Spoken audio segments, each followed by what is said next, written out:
La demande individuelle. Commençons par définir la demande individuelle. La demande individuelle est la quantité de biens que souhaite acheter un consommateur sur le marché. Ce consommateur a un objectif. Obtenir le maximum de plaisir, de satisfaction de sa consommation de biens. En économie, on ne parlera pas de plaisir ou de satisfaction, mais d'utilité. Comment va évoluer cette satisfaction, c'est-à-dire l'utilité, quand la quantité consommée augmente? Au départ, la quantité de biens consommés est faible, la satisfaction est donc limitée. Ensuite, au fur et à mesure que la quantité de biens consommés augmente, la satisfaction, c'est-à-dire l'utilité, augmente. Cependant, au bout d'un moment, un phénomène de saturation apparaît. Ainsi, la satisfaction augmente, mais de plus en plus lentement.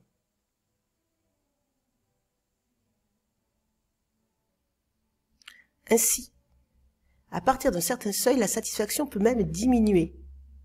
En effet, quand on mange un chocolat de plus, on peut, jusqu'à un certain point, avoir davantage de satisfaction. Simplement, le chocolat supplémentaire peut aussi générer une crise de foie, c'est-à-dire réduire la satisfaction, autrement dit, réduire l'utilité du consommateur. On peut maintenant parler, non plus en termes d'utilité totale, mais d'utilité marginale. Ainsi, quand on consomme une unité de bien en plus,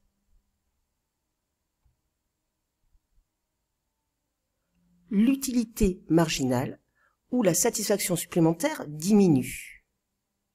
En effet, c'est ce phénomène de saturation qui apparaît peu à peu. Ainsi, l'utilité marginale est une fonction décroissante. Autrement dit, l'augmentation supplémentaire de la satisfaction est de plus en plus faible. Quelle quantité de biens va acheter le consommateur? Certes, le but du consommateur, c'est obtenir le plus de plaisir, de satisfaction de sa consommation de biens. Autrement dit, obtenir l'utilité maximale. Il a cependant une contrainte, son revenu. Pour déterminer la quantité optimale de biens achetés, il va opérer un tâtonnement, c'est-à-dire un raisonnement à la marge. Ainsi, le consommateur va comparer la satisfaction qui résulte d'une unité consommée en plus, c'est-à-dire l'utilité marginale, avec ce qu'elle lui coûte, c'est-à-dire le prix. Il n'achètera cette unité supplémentaire qu'à une seule condition. Si l'utilité marginale, autrement dit la satisfaction qui résulte d'une unité consommée en plus, est supérieure à son prix, c'est-à-dire au coût supplémentaire de cette unité consommée.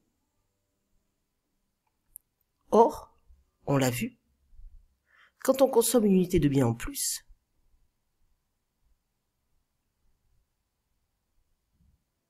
la satisfaction supplémentaire, c'est-à-dire l'utilité marginale, diminue. Dans ces conditions, le consommateur n'achètera cette unité que si le prix du bien diminue. Ainsi, quand le prix augmente, la demande va baisser.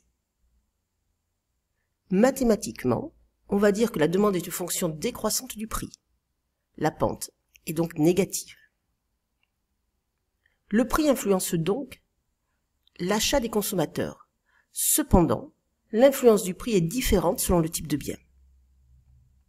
Pour certains biens qui sont indispensables ou sans substitut, par exemple un médicament sous brevet, la demande ne dépend pas du prix.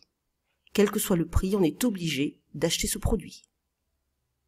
La droite de demande va donc être parallèle à l'axe des ordonnées. Ici, la pente de la droite est donc très forte. En revanche, pour d'autres biens, il y a des substituts.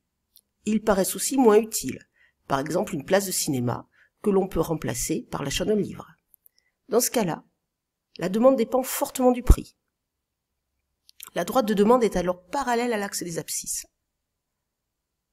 La pente de la droite est donc très forte.